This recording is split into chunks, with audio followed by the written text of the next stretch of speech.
सजा से बड़ा ज्ञान। एक आश्रम में संत रहते थे जो कि बच्चों को शिक्षा देने का कार्य करते थे। दूर दूर से बच्चे आकर संत से शिक्षा ग्रहण किया करते थे। एक दिन उनके आश्रम में एक नया शिष्य आता है। शिष्य का स्वागत संत अच्छे से करते हैं और उसका परिचय अन्य शिष्यों से करवाते हैं।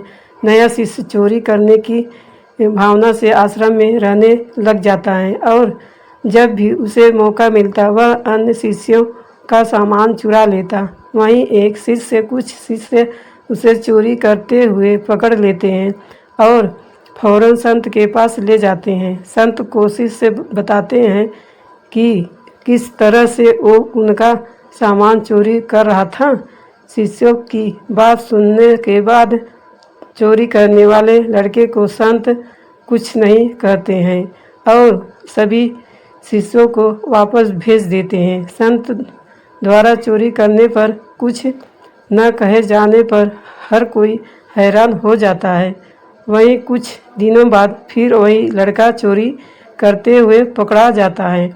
फिर से अन्य शिष्य उसको संत के पास ले जाते हैं और संत से चोरी की शिकायत करते हैं। संत एक बार फिर इसे कुछ नहीं कहते और ऐसे ही छोड़ देते हैं। संत द्वारा चोरी करने वाले लड़के को आश्रम से न निकाले जाने पर अन्य शिष्य नाराज हो जाते हैं और अपनी नाराजगी जाहिर करते हैं। तब संत शिष्यों को समझाते हैं कि वह लड़का इस आश्रम में नया है और बुरी आदत में फंसा हुआ है।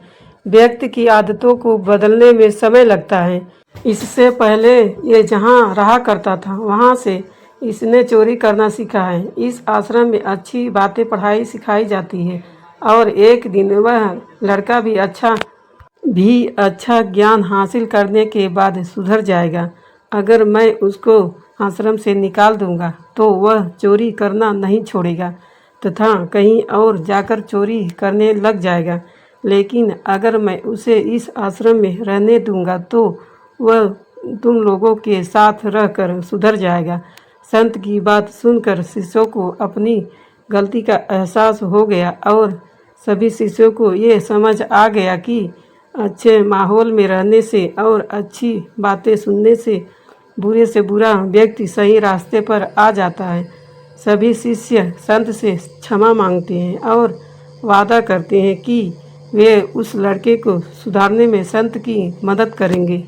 सीख: जिन लोगों के अंदर बुरी आदतें होती है उन्हें सजा देने की जगह अच्छा ज्ञान दे ताकि वे सुधर जाएं और एक बेहतर इंसान बन जाएं।